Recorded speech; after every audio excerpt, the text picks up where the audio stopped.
By your providence and in your goodness and mercy, you have enabled this legislative assembly to meet, to deliberate, and to take appropriate action upon the matters proposed in this agenda. Thank you.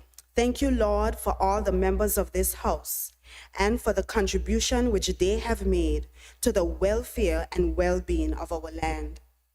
Lord, let every member look to you, the source of wisdom and understanding, for apart from you, decisions made are likely to fail. Second, Lord, send your Holy Spirit, O God, to inspire, motivate, and guide the proceedings of this House. Let it be the sole aim of every member to let decency and decorum characterize their dealings. Lord, where there is disagreement, the points raised by other members in the course of debate, let tolerance and respect be manifest. Lord, let love be the guiding principle in whatever transpires in this House today. If hurt is caused through injustice or unguarded speech or action, let the spirit of forgiveness be shown. Lord, I commend to you, O God, the speaker who is delegated with the responsibility of maintaining order. Lord, as she guides the business of this House, Lord, give her wisdom. Lord, thank you for blessing this House of Assembly and all the members. In your name, Jesus, amen. Amen. Thank you, Ms. Proctor. You may be seated.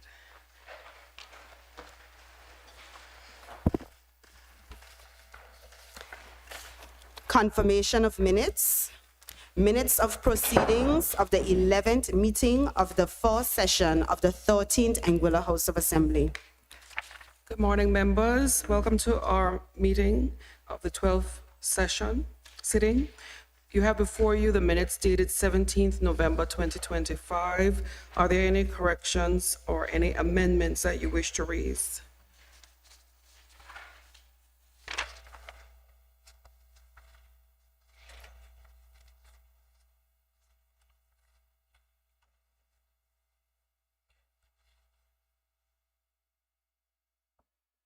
Any amendments? I've just noted that the superscript of the date is missing the T at the very first page.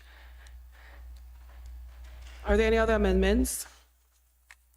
Hearing no amendments, may I have a mover to approve these minutes as circulated with the amendment that I indicated? Madam Speaker, I rise to move that the minutes be accepted as circulated. With the amendment, thank you. Madam Speaker, I second the same. Thank you. It has been moved and seconded that the minutes be approved as circulated with the one amendment that I indicated as to the typographical error at the date. All in favor say aye. Those opposed say no. The ayes have it. You may proceed. Oath of allegiance to new members, none. Announcements by the direction of the Speaker.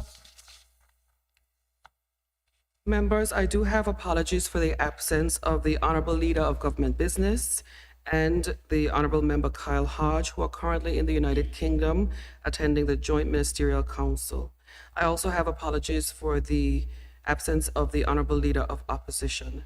We wish them all safety today, wherever they may be, and we also wish our Leader of Government Business and Member Hodge much success in their representation of all of us over the UK. I also have an announcement from the Department of Social Development, the Gender Affairs Unit. You will notice that I am a little bright today, and our acting premier is a little bright today, and I think that the notice might have gone out a bit late, but today we commemorate the 16 Days of Activism campaign is observed annually from the 25th November to the 10th December with the goal of raising awareness against and about gender-based violence and mobilizing collective action to end violence against women and girls. And we commend the work of the Department of Social Development, specifically the work of Ms. Murphy and her team at the Gender Affairs Unit. Those are my announcements. Questions?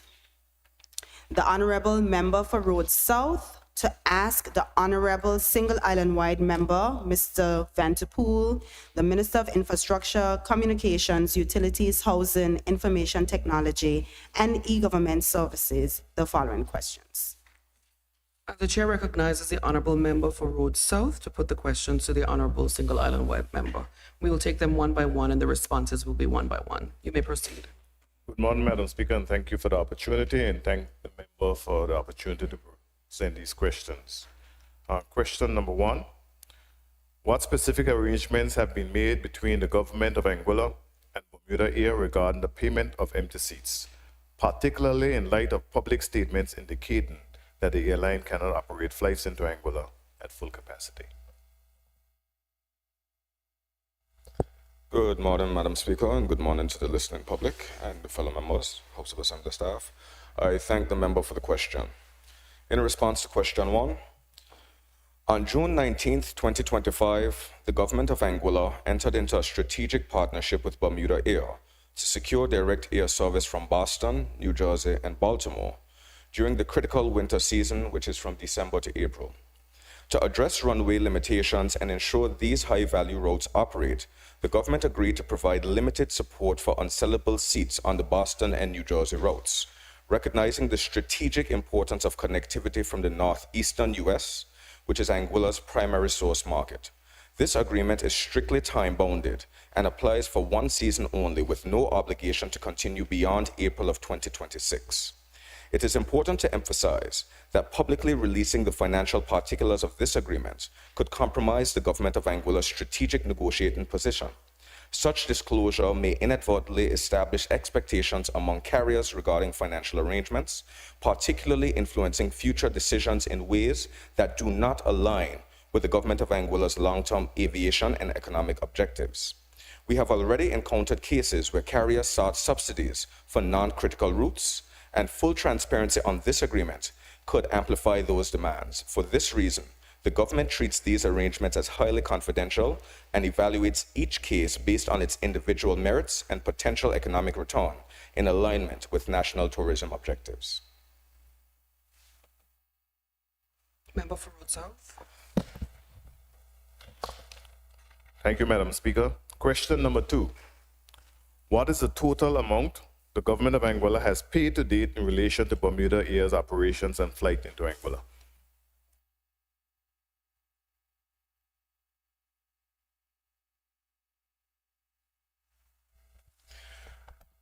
Madam Speaker, through you, thank you, member, for the question.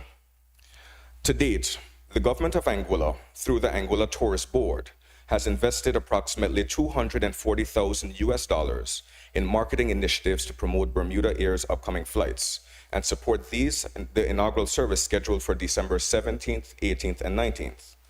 These funds were allocated directly to marketing activities under a plan developed by the Anguilla Tourist Board in collaboration with Bermuda Air, and the funds were administered by the Anguilla Tourist Board, not paid to the airline. This investment is already delivering results. During the ATB's October 2025 promotional roadshow, Bermuda Air recorded its highest booking day on record, including large group reservations for this year's festive season. Member for Road South. Thank you very much. Question number three: what is the financial liability to the taxpayers of Anguilla in the Bermuda Air deal for 2025 and 2026? Thank you, member, for the question. The financial liability to the taxpayers under the Bermuda Air Agreement is limited and strictly time-bound. The government agreed to provide targeted support for unsellable seats on the Boston and New Jersey routes during the 2025-2026 winter season, which is from December to April, to ensure these strategically important services operate despite runway constraints and as a means to build these routes. This measure applies only for one season and carries no obligation beyond April 2026. The arrangement was designed as a short-term intervention to secure connectivity from Anguilla's primary source market in the northeastern United States, which is critical for tourism performance during the peak months. By winter 2026, it is expected that passengers would have built a level of confidence in the airline and that the routes and therefore this support would not be needed. It is not an open-ended subsidy and does not create recurring financial commitments for future years. What I can say is, based on current bookings and the average daily spend per visitor, the projected economic impact during the December to April period could yield a return on investment of up to 3,300% for every dollar that the government has invested, significantly outweighing the costs. This means that for every dollar spent, we can project up to $3,300 being injected into Anguilla's economy.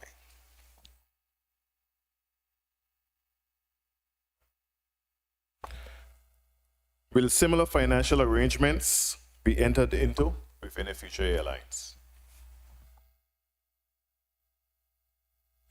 Madam Speaker, in response to question number 4, there are no plans to enter into future financial agreements with other airlines at this time.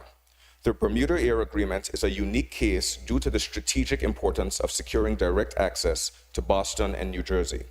The government of Anguilla evaluated the return on investment for this commitment, and based on current bookings and the anticipated increase in length of stay from direct access, the benefits significantly outweigh the costs. The economic impact during the festive period alone is projected to exceed $5 million per month.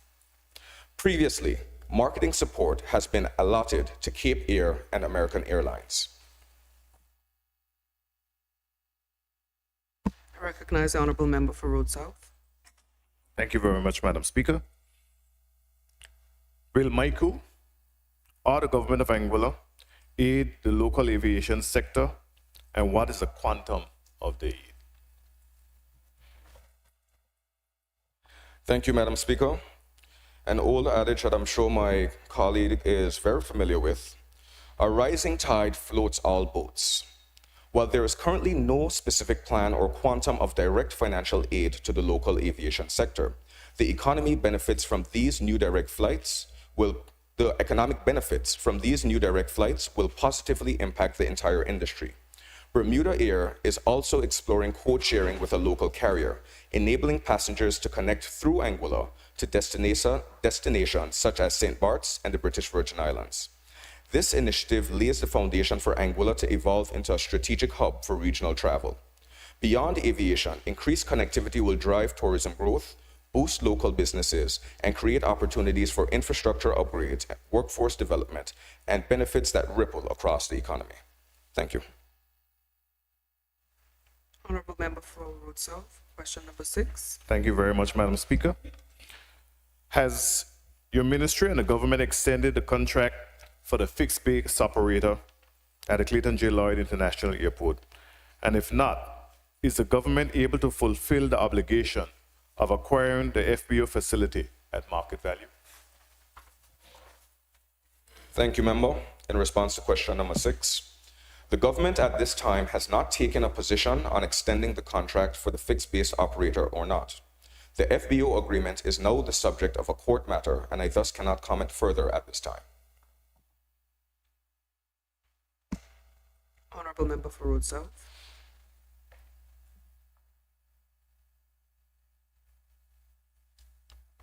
Oh, my apologies, Madam Speaker. The questions are a little bit different in nature. I thought it would have been introduced by the club, so I'll proceed. No, these questions is not relating to Bermuda Air. They're relating to Anglic, so I thought it would have been introduced. Oh, okay. I'll just state for the record that your questions have been separated based on topic. So these ones, the honorable member for Road South is to ask the honorable single island-wide electoral district member, Mr. Vanderpool, the Minister of Infrastructure, Communications, Utilities, Housing, Information, Technology, and E-Government Services to inquire of the Anguilla Electricity Company the following. You may proceed with question number 7. Thank you very much, Madam Speaker. Where the renovation works undertaken on the Caracas Bay building in Stony Ground following its purchase. Sorry, let me rephrase the question, Madam Speaker. Were the renovation works undertaken on the Caracas Bay building in Stony Ground following its purchase by the Anguilla Electricity Company subjected to and processed through the established procurement proceedings? Madam Speaker, I thank the member for the question, and in notice, I would like to thank the Anguilla Electricity Company for informing me of the answers. In response to question number 7, yes, the renovation works undertaken at the Caracas Bay building to date were processed in accordance with Anglic's established procurement procedures. It should be noted that the works undertaken so far were gutting and removal of temporary internal structures and opening of walls. While the project timeline required efficient execution, no steps were taken outside of the approved procurement structure. Madam Speaker, I would like to ask a follow-up question. Sure. Because in the answer, I don't have the answer in front of me, but the honorable member stated that it was done through Anglic's procurement measures. But So you wish to ask a supplemental question, yes, so I'd like to understanding ask a order supplemental 25? question.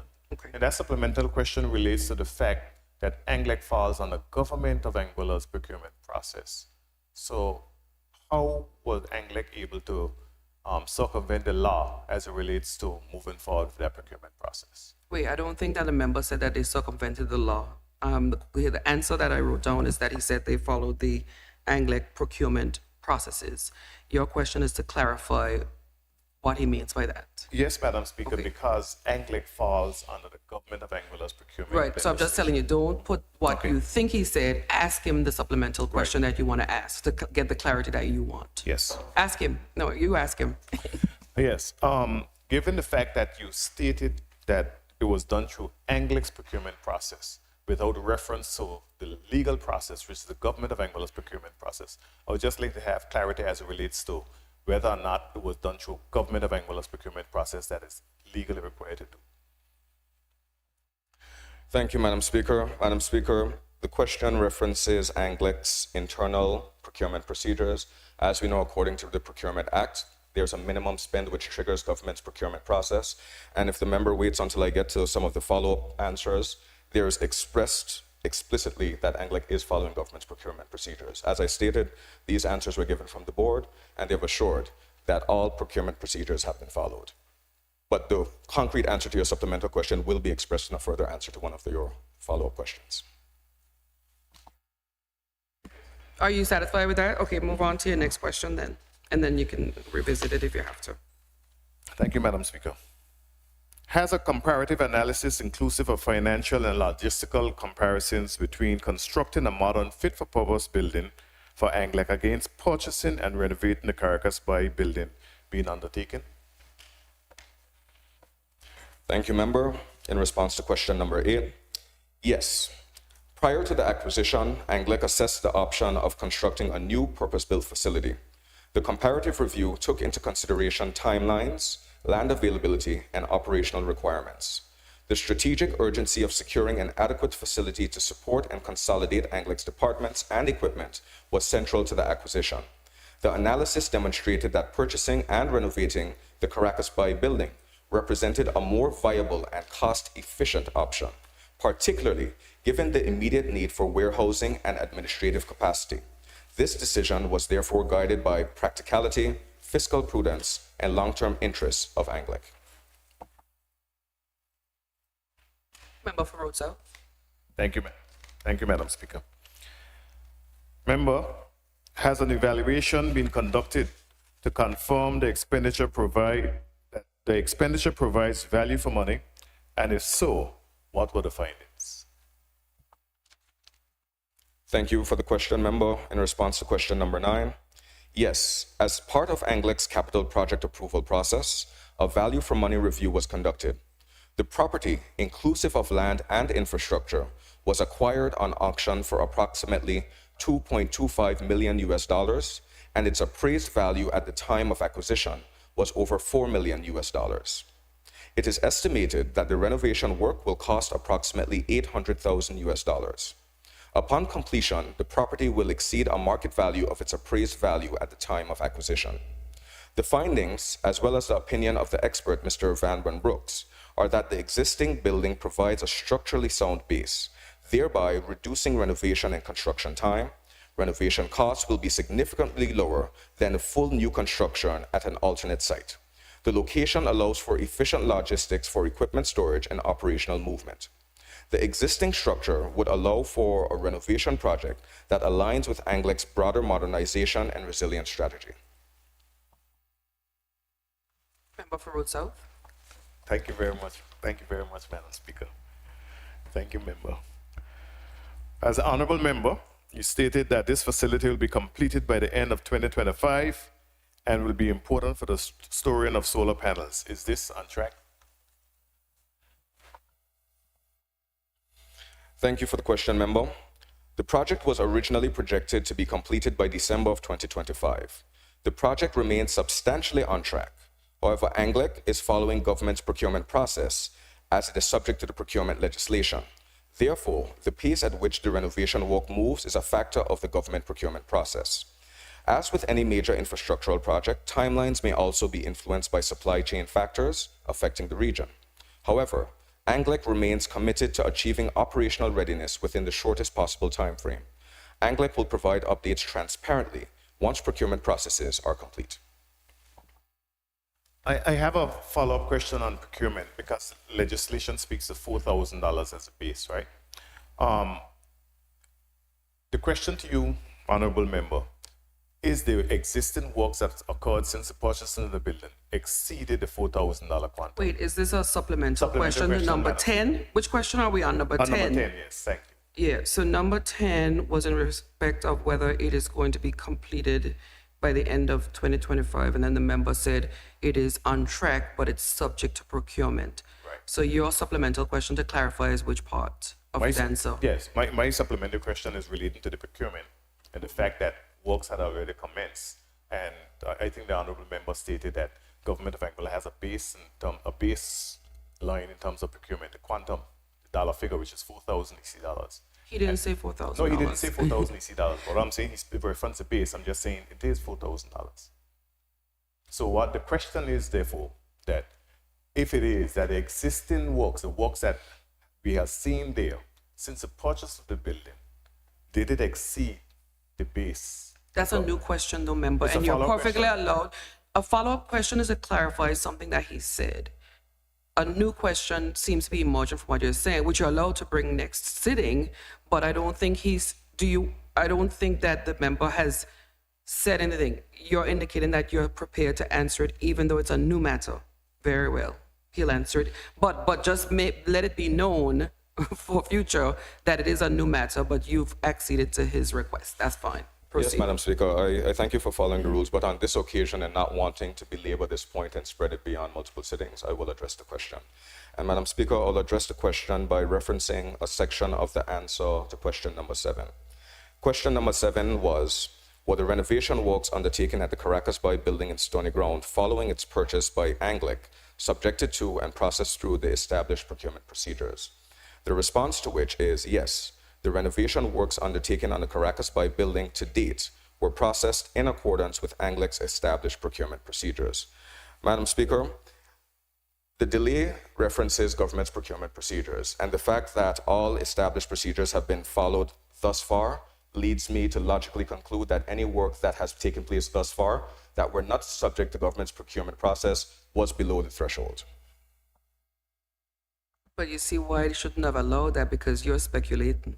It doesn't seem that you have an answer to that. You see where I'm going, right? It doesn't take the public anywhere when you speculate and when you raise a new matter. But I let you try it and it didn't work. Let's move on. Yes, Madam Speaker. But you see. Yeah, I was willing to withdraw the question. Yeah, if we do it the proper way, we'll do well. You were now forced into speculating on something that we don't really have the answer to. So let's go with the rule. If you want to ask that on a subsequent occasion, you ask it and you get the response on a subsequent occasion. I think the question was answered. I won't have a Okay, subsequent move on. question. And my final question to you, honorable member, as it regards to Anglic's transition to renewable energy, what is the quantum of the loan from the Caribbean Development Bank, the grace period, if any, and the interest rate and repayment schedule? Madam Speaker, through you, I thank the honorable member for the question. I can confirm that the approval of the Caribbean Development Bank loan is now imminent. The chairman and CEO of Anglic have advised that, consistent with proper corporate governance, the particulars of the loan will be provided to shareholders in the appropriate forum, whether at a special meeting or at the annual general meeting. It is important to note that the government is only one of over 1,100 shareholders, and Anglic is managed in accordance with its established shareholder and regulatory frameworks, not political directives. For this reason, I am not privy to the specific terms of the loan at this stage. In addition, I am aware that Anglic's leadership has already committed to issuing a formal public disclosure of all financial details once approval is finalized. This disclosure will be made jointly with the Ministry to ensure full alignment with the government's transparency and reporting standards. What is most important is this. This financing represents a forward-looking investment in Anguilla's energy independence, long-term affordability, and climate resilience. It does not create a financial burden on the government or the people of Anguilla. In fact, Anglic will be securing the loan entirely on its own balance sheet and operational strength. The government's role is simply to confirm its support for the project as a matter of national development, not to act as a guarantor for the loan. This reflects responsible stewardship, sound corporate governance, and a long-term commitment to safeguarding both the country's finances and its sustainable energy future. I thank you, Madam Speaker, and I thank the member for the questions. Thank you, member. Any supplementals? Okay. Government statements on recent developments? None. Papers. Anguilla Financial Services Annual Report 2022. I recognize the Honorable Acting AG. Madam Speaker, I beg leave to lay on the table the Anguilla Financial Services Commission annual report for the year 2022. This report aims to highlight the Anguilla Financial Services Commission 2022 activities under various sectors under the financial services enactments, other legislation, and the ongoing preparation for international evaluations and collaborative outreach initiatives with industry partners. Thank you, Madam Speaker. Thank you, Honorable Acting Attorney General, Mr. Green. It is so ordered that the Anguilla Financial Services Commission Annual Report 2022 duly on the table. Thank you. Reports from committees? None. Petitions? None. Government notices? None. Private members' notices? None. Motions? None. Personal explanations? None. Other business? Government business. A bill for Festivals Development Commission Act 2025, second reading. I invite the mover of the bill to move for the second reading, the Honorable Member for Valley North.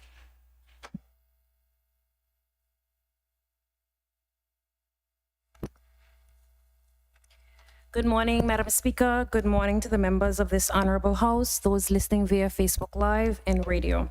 Madam Speaker, I move that a bill shortly entitled A Bill for Festivals Development Commission Act 2025 be read a second time. I'll invite a seconder before you proceed with the objects. Arise second, Madam Speaker. Thank you, Member. Member, you may proceed. Thank you, Madam Speaker. Honorable members, today we present the Festivals Development Commission Act 2025, a milestone in the evolution of Anguilla's cultural governance and the culmination of decades of work, vision, and dedication. The development of festivals in Anguilla has a long and meaningful history. Between 1997 and 2000, the Anguilla Tourist Board employed Mr. Clement Gould as Anguilla's cultural officer, with responsibility for cultural development and major cultural events, particularly Carnival. In 2001, the Cultural Office transitioned into the Festivals Office under the ATB, focusing on development and coordination of festivals as a means of attracting visitors and strengthening our cultural tourism product. During this period, several signature festivals emerged, including Festival Del Mar, the Tranquility Jazz Festival, the Go Mix Up Yacht Regatta, and the Welch's Community Festival. Existing summer festival events were also expanded or enhanced, such as the August Monday Beach Party, the Juve and Sandy Ground, and the Band Clash. Festivals that predated this period, including the Anguilla Summer Festival and Moonsplash, continued to evolve as pillars of our cultural identity. The staff of the Festivals Office was eventually made redundant in 2010, but the legacy of their work continued to influence Anguilla's cultural landscape. In the years that followed, particularly from approximately 2012 to present, responsibility for the festivals rested with the Department of Youth and Culture. In 2016, the department commissioned a draft Festivals Foundation Act, though it was ultimately determined that the draft legislation too closely resembled the creation of another government department. Under the leadership of the former Minister of Culture, Ms. Deanne Kentish-Rogers, work was again undertaken toward the Festivals Commission bill, though that draft did not proceed to the final legislative stages. Honorable members, the act before us today represents the sum total of work of many hands over many years. It establishes a modern Festivals Development Commission as a statutory body with a mandate to develop, promote, manage, and regulate festivals.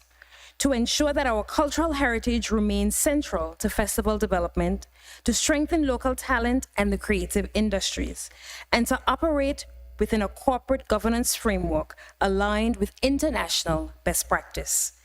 The bill places significant emphasis on financial controls and accountability, including the preparation of a business plan aligned with government's priorities, the maintenance of detailed accounting records, regular audited financial statements, the establishment of the Festivals Commission Fund to ensure that all revenues, whether from appropriations, sponsorship, or commercial activity, are properly managed and applied only to authorized purposes. The work embodied in this legislation spans several administrations, multiple stakeholders, and almost 3 decades of national cultural development.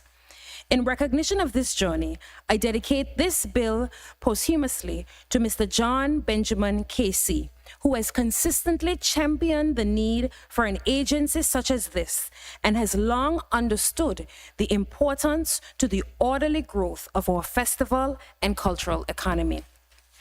I wish to extend my sincerest thanks to those who contributed directly to the preparation of the bill.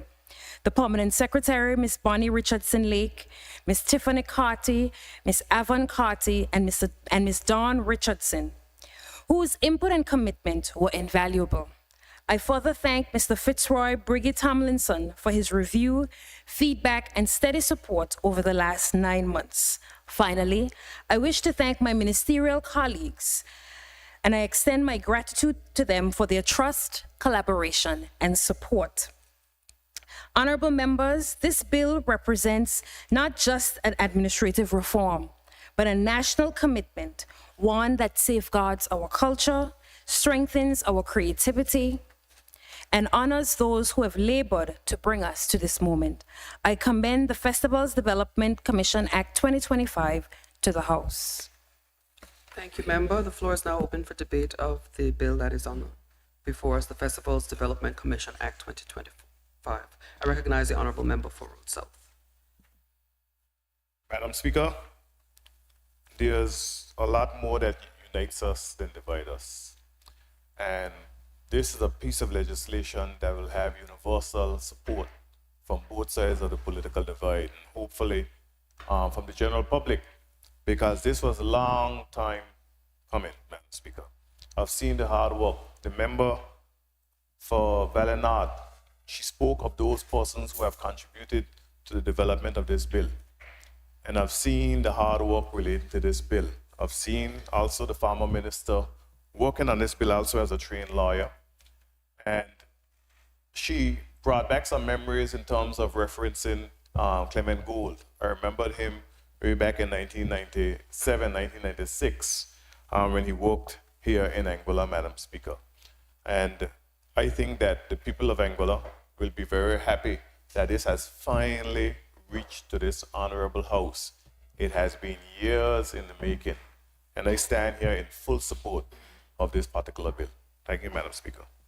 Thank you, honorable member for Road South. I recognize the honorable member Vanderpool. Madam Speaker, I too just rise to offer my support of this bill that's before us today, as well as to congratulate my colleague for getting it across the finish line, as well as to all those who have played a part in getting it here, Madam Speaker. But particularly, I have noted that this has been quite a passion project of ours, one that she has been adamant and quite tenacious in working to get it here before the Honorable House today. And I would just like to congratulate her for all of her efforts. Thanks, Madam Speaker. Thank you, member. I recognize the honorable member for Road North.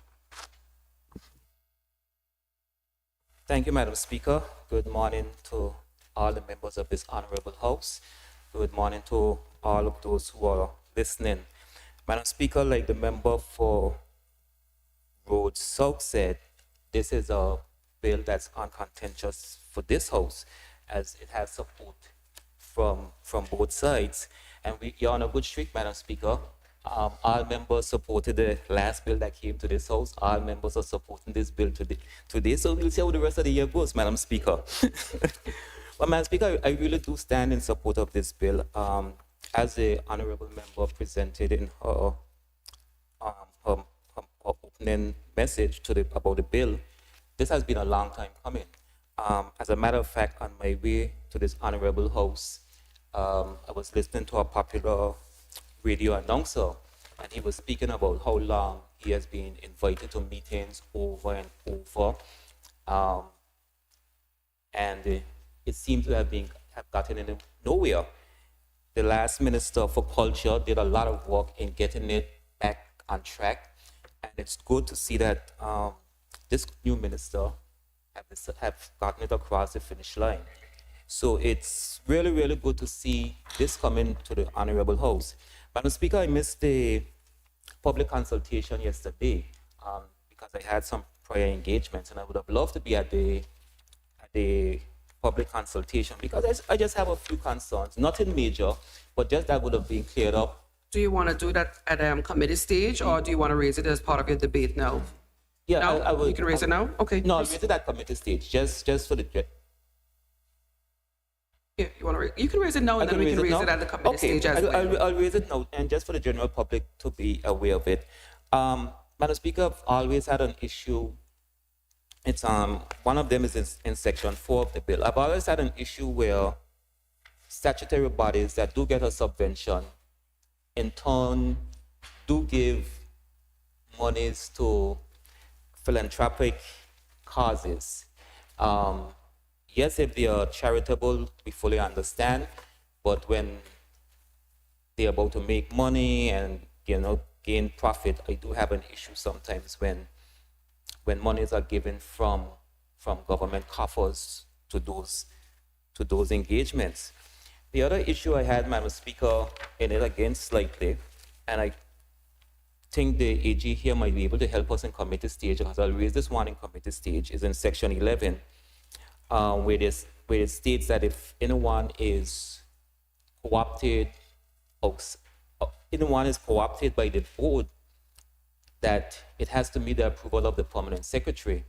And I think it doesn't seem to line up with some of the other sections I've seen in the bill, where it says the permanent secretary and the minister will have a hands-off approach.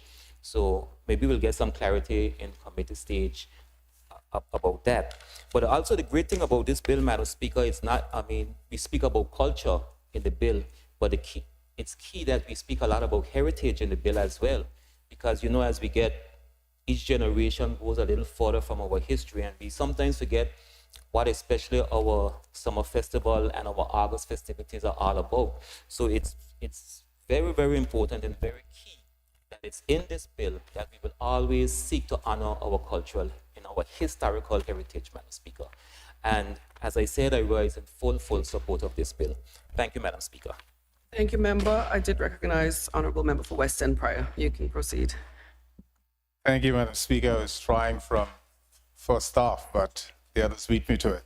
Madam Speaker, I obviously support this bill. And again, what I'll say about my learned colleague here is that if there's something to be done, she'll get it done. So I say congratulations to the Honorable Shirley Rogers Webster for that. And Madam Speaker, for me, as you know or may not know, last year I had a challenge in the House about August Thursday being part of the festivals season. And one of the things about festivals here in Anguilla, you talk about the history, and I know in this bill, it talks about seniors and the younger generation. It is very easy for youngsters of today not realize or appreciate those of the past. But what we call carnival would have started back then, mainly with boat racing at Davis Dance Hall and Coca Plums, whether it's at Sandy Ground but especially at Meads Bay. So I will be chewing on my colleagues' ear about making sure that August 3rd is part of that. Boat racing, if you think of the 10 weeks of the summer festival, boat racing plays a major role. The daytime activities is about that. If you think about Festival Del Mar, again, West Fest. So it is very much part of our culture, our history, and it embraces all. And one of the positives that we have today, Madam Speaker, is so many of the youngsters are very much into boat racing. So when you talk about the summer festival, it's not just a street jam or carnival village. It is about how, as an island, we all can come together with the interests that we all have. And so again, to my colleague, I say congratulations on this, and to all out there, I'm sure they all support it. Thank you, Madam Speaker. Thank you, member. Are there any other contributions?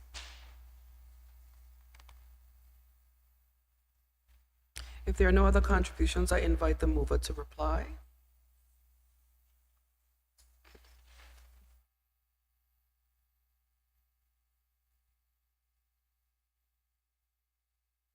Thank you very much, Madam Speaker, and thank you to my colleagues for their support. Madam Speaker, I beg that the bill shortly entitled Festivals Development Commission Act be read a third time and passed. Second time. I put a second time. A second time. We'll get there. I put the question that the bill, shortly entitled Festivals Development Commission Act 2025, be read a second time and committed to the Committee of the Whole. An act to provide for the establishment of a body corporate to develop, promote, manage, and regulate festivals, and to provide for connected and incidental matters.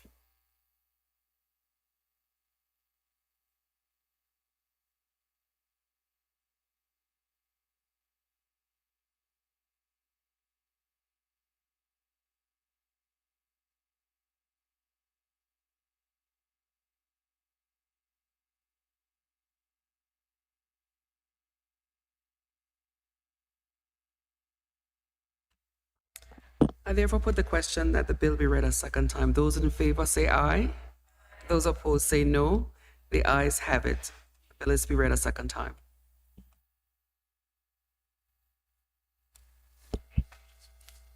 An act to provide for the establishment of a body corporate to develop, promote, manage, and regulate festivals, and to provide for connected and incidental matters.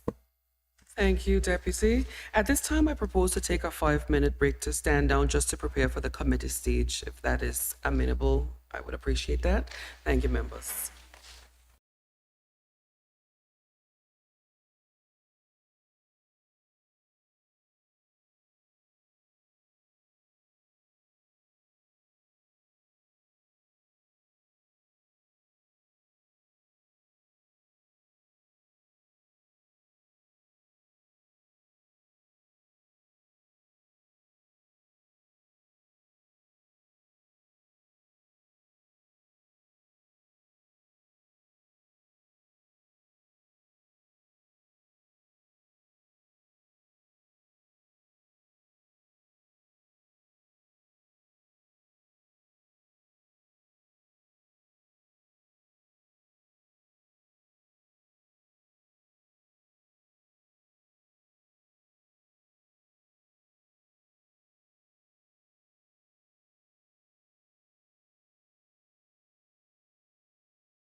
This House resumes its sitting. You may be seated.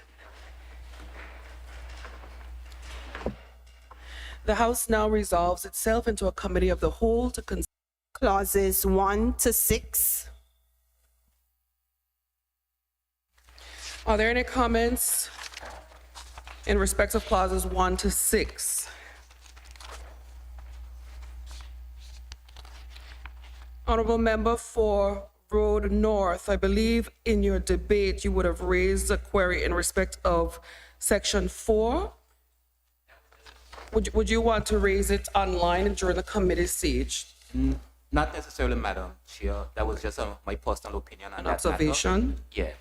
So I have nothing on committee stage on that. Okay. Thanks, Madam Chair. I put the question that clauses 1 through to 6 stands part of the bill. Those in favor say aye. Those opposed say no. The ayes have it. Clauses 7 to 10. Are there any comments, amendments, observations in respect of clauses 7 to 10 of the bill?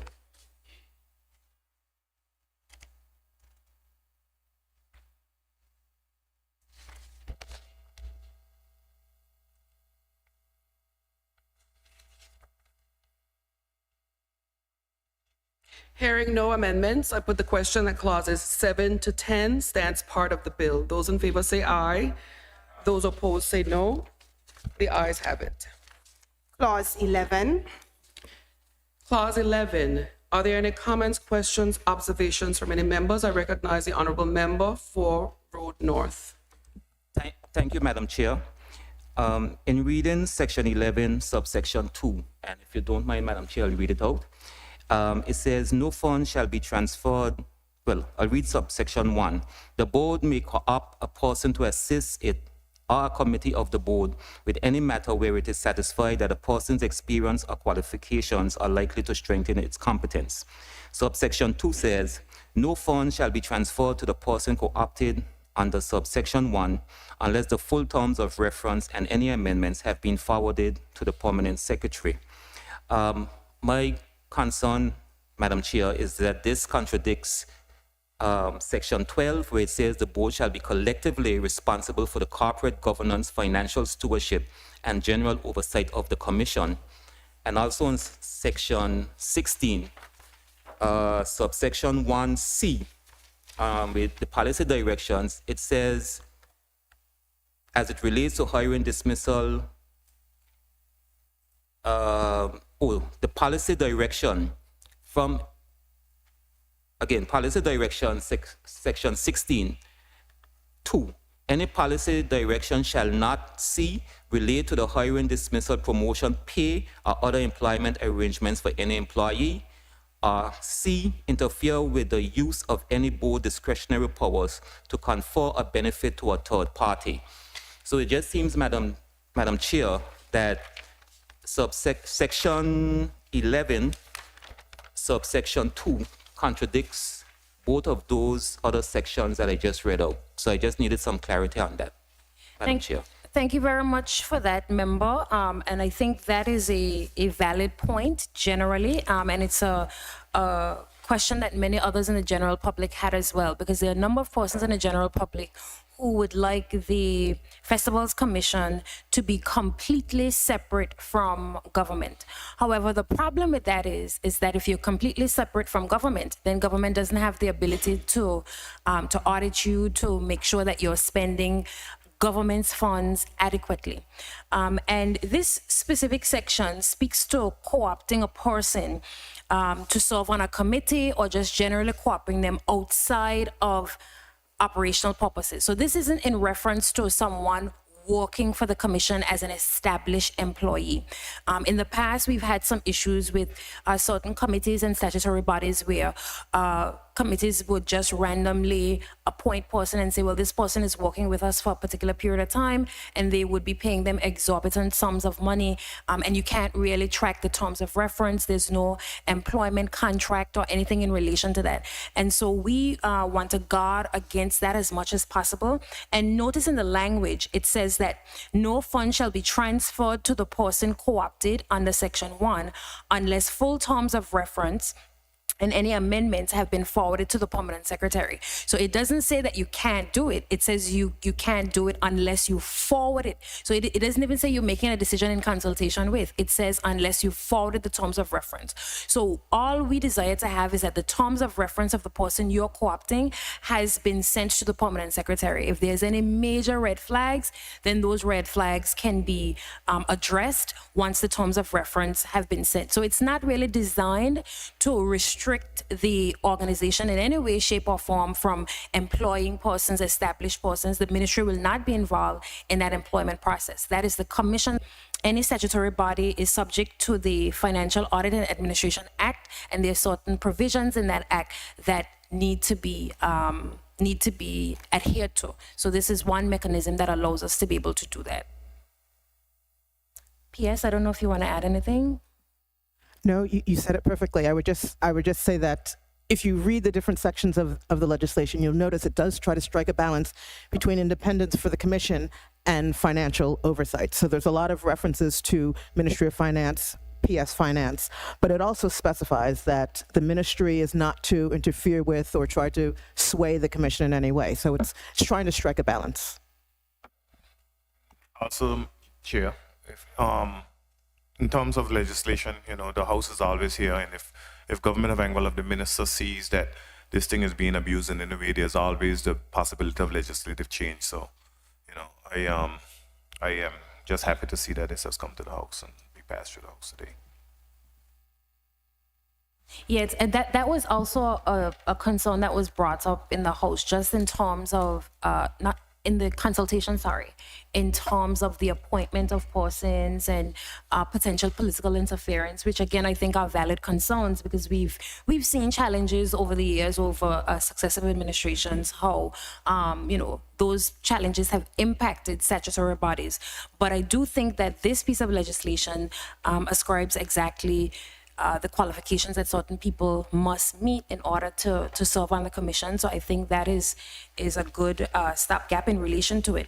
And it also has actual written, I forgot the section. Doc, I don't know if you could refer to the section, but the section that speaks to making sure that there's no kind of political interference is an actual section that I think if we would benefit from reading that section of. And Chair, that's as relates to the hiring processes and so forth, right? Well, the general operations. I just have a question as it relates to the hiring for this particular entity. Will it go to the Public Service Commission, or is it done independently? No, it's done independently through the commission. The commission is responsible for it. Right. The entity, though, goes through the Public Procurement Act in relation to procuring any services, but the commission deals with the hiring of staff. The hiring of staff. Yeah. And there's job descriptions, not only job descriptions, but there are certain qualifications for those particular jobs and Correct. so forth. Yeah, and thus far we only have 3 positions that we're going to be filling in the immediate. Okay. Sorry? And the commission will be selected just how any other board is selected? Well, in I wouldn't say just the way any other board is selected, but it is appointed by the minister, and it outlines exactly the qualifications that each person has to meet. Some boards have it clearly outlined, some boards don't, but this board clearly outlines it, yes. The qualifications for the commission, Yeah. the members of the commission. Sorry, member, I didn't hear your question. The qualifications. Oh, you said something after on the mic. I wasn't sure if it was a question. I think it would be beneficial as well for us to read the qualifications just for the general public so that they're aware, because I know some persons may not have been listening to the series of consultations that we've had prior to the bill coming to Executive Council and after. The commission shall be managed by a board of... Which section, member? Section 7. Yes. The commission shall be managed by a board of 7 commissioners appointed by the minister, of whom 3 are ex officio members selected in the following manner: a representative of the Department of Youth and Culture, a representative of the Ministry of Finance, and a representative of the Anguilla Tourist Board. And just to note that the Ministry of Finance includes any departments that fall under the Ministry of Finance.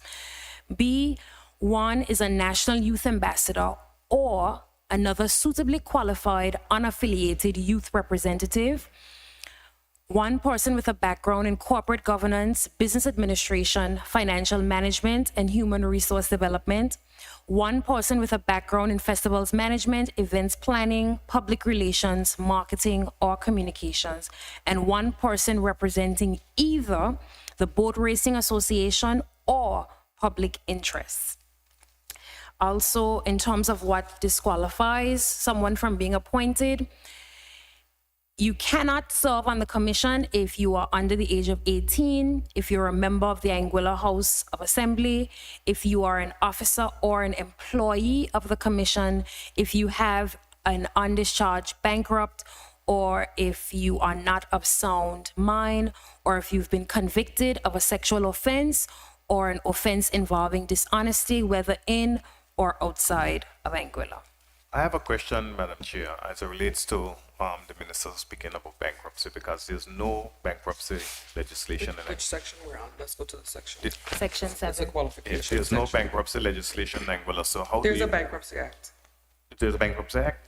So persons can be declared bankrupt? Yes. And Nobody how do- uses it, but That's what I'm the saying. Honorable Acting Attorney General Yeah. can speak to it, No, but there once you is. say that, you have to believe it because you are, at least was a practicing lawyer. Honorable Acting Attorney General, I think you were. Because we've had challenges in the past in government as it relates to bankruptcy and what is deemed to be bankrupt, because there have never been a case in Anguilla, as far as I can recall, that someone has declared themselves to be bankrupt. Honorable Acting. You don't have to speak, you don't have to stand, at age. Yeah, but we're not, I'm saying that there has never been a case where someone has declared themselves to be bankrupt. Right, and there has never been a case where we have deemed someone to be bankrupt. So let us say, for example, Hayden Hughes applies to this thing, but I've lost my home due to non-performing loans, I've lost my job, I've lost everything to creditors and so forth, right? So basically, I am bankrupt. But because there's no declaration, even though I am bankrupt, I am not deemed bankrupt and I can still serve on the Festivals Commission. Correct me if I'm wrong. Technically, but it is our hope that the minister will use their discernment and not appoint an individual who has all of those concerns. I certainly will utilize my discernment. I don't know about future ministers.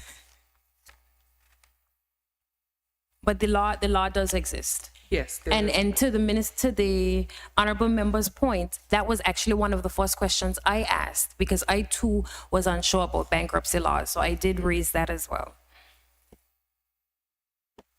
Unless there's anything further, we can put the question on clause 11. Oh, no, I think somebody had asked, Madam Speaker, about it was you. We're talking about the ministry in relation to the commission. It sets out in section 15 all of the ministry's responsibilities, but it ends by saying, we provide strategic performance monitoring, but this does not include interference with the day-to-day management of the commission. So again, it's that balance between the independent entity and the oversight that the ministry needs to have.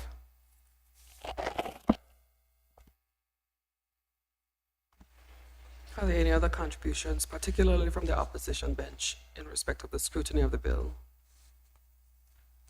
Be good. Everything else will be discussed in the back.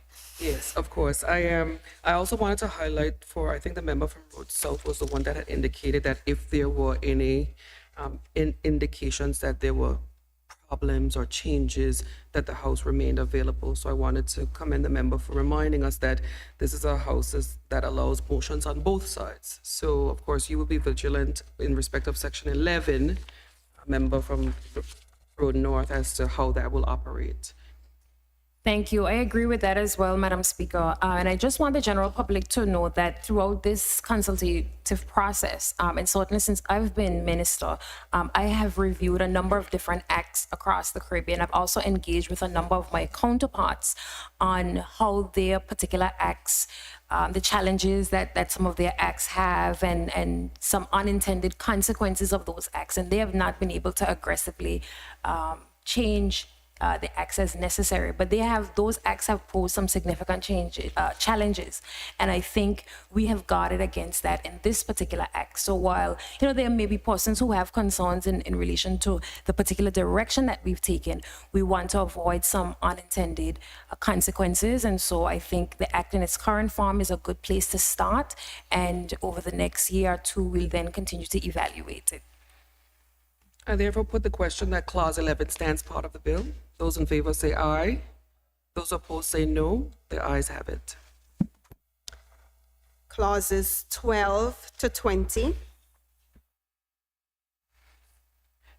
Having considered that we did discuss some of these clauses before, are there any other amendments or concerns in respect of these? Hearing no, I put the question that these clauses now stand part of the bill. Clauses 13. Remind me, Ms. Proctor. Clauses 12 to 20. Clauses 12 to 20. I put the question that clauses 12 to 20 stands part of the bill. Those in favor say aye. Those opposed say no. The ayes have it. Clauses 21 to 27. I put the question that clauses 21 to 27 stands part of the bill. Those in favor say aye. Those opposed say no. The ayes have it. Clauses 28 to 33. I put the question that clauses 28 to 33 stands part of the bill. Those in favor say aye. Those opposed say no. The ayes have it. The schedule. I put the question that the schedule that is linked to section 6.1 and 6.3 stands part of this bill. Those in favor say aye. Those opposed say no. The ayes have it. The title and the enacting clause. I put the question that the title and the enacting clause stands part of this bill. Those in favor say aye. Those opposed say no. The ayes have it. I now invite the mover to report. This House resumes its sitting.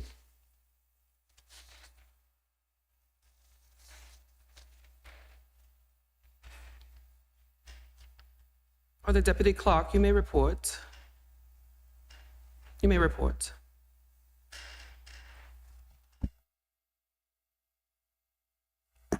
Madam Speaker, I beg to report that the bill shortly entitled A Bill for Festivals Commission Development Act 2025 has passed through committee without any amendments and is ready for its third reading.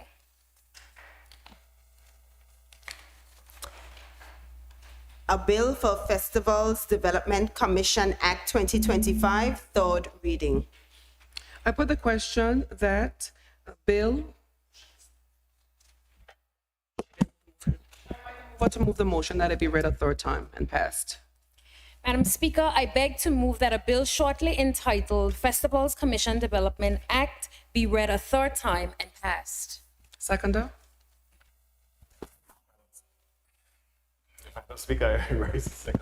Thank you, member. It has been moved and seconded that a bill shortly entitled A Bill for Festivals Development Commission Act 2025 be read a third time and passed. Those in favor say aye. Aye. Those opposed say no.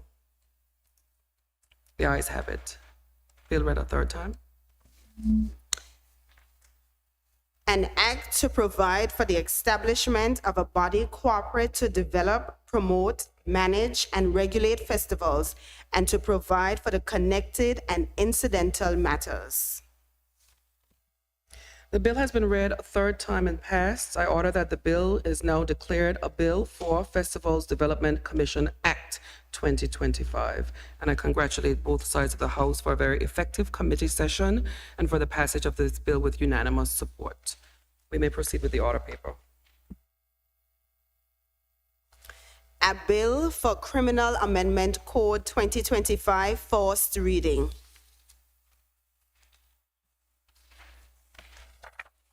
I invite the mover to move the motion in respect of the first reading of the Criminal Amendment Code 2025. Thank you, Madam Speaker. Madam Speaker, I move that a bill shortly entitled A Bill for the Criminal Amendment Code 2025 be read for a first time. I invite a seconder. I rise to second, Madam Speaker. Thank you, member. It has been moved and seconded that a bill shortly entitled the Criminal Amendment Code 2025 be read a first time. Those in favor say aye. Those opposed say no. The ayes have it. An act to clarify the law relating to rape and to repeal the offense of sexual assault by a husband.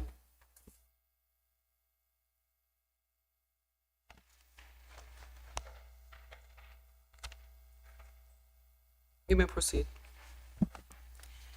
Private member bills, none. Private bills, none.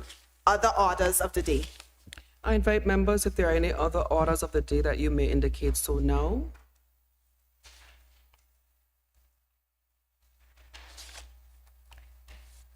I recognize the honorable member for Valley North.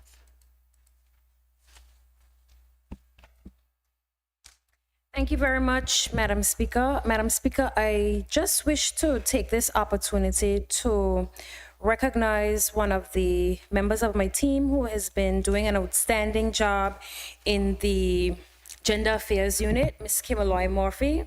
Today begins 16 days of activism against gender-based violence, and as you rightfully indicated earlier, we are wearing our orange in support of such.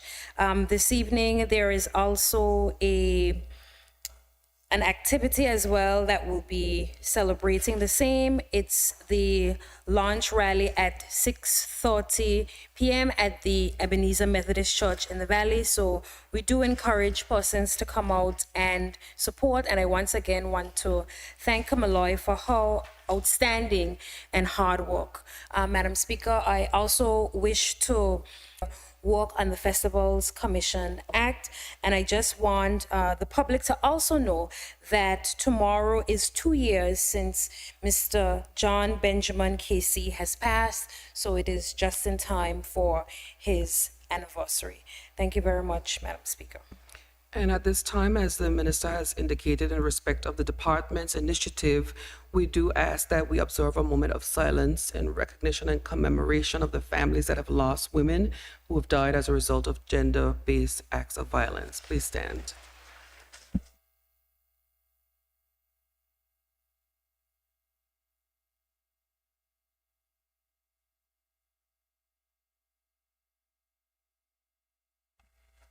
Thank you for your observation. You may be seated. Are there any other orders of the day? If not, I will invite a member to move for the adjournment of today's sitting. And I propose that we will reconvene on December 9th, Tuesday, December 9th. Motion to adjourn. Madam Speaker, I move a motion to adjourn the Assembly until December 9th. Thank you. Madam Speaker, I rise a second. It has been moved and seconded that this Honorable House stands adjourned until December 9th at 10 a.m. Those in favor say aye. Those against say no. The ayes have it. We are adjourned. Thank you.